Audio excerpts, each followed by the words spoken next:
nang itigil ko ang alak. Isang pagkakataon lang, sabi ko sa Diyos, hindi na po ako iinom. Hindi na ako uminom. Isang pagkakataon lang, nang itigil ko ang sigarilyo, tinapong ko yung aking lighter na Zippo.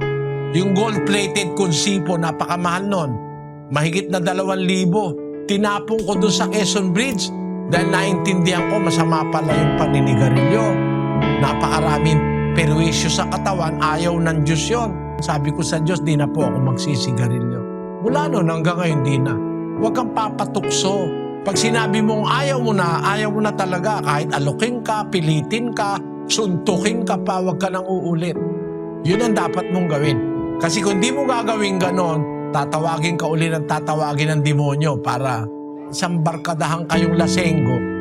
Kahit pag-usapan nyo pa ang Diyos, puro naman kayo lasenggo, imbis matuwa ang Diyos, nagagalit sa inyo.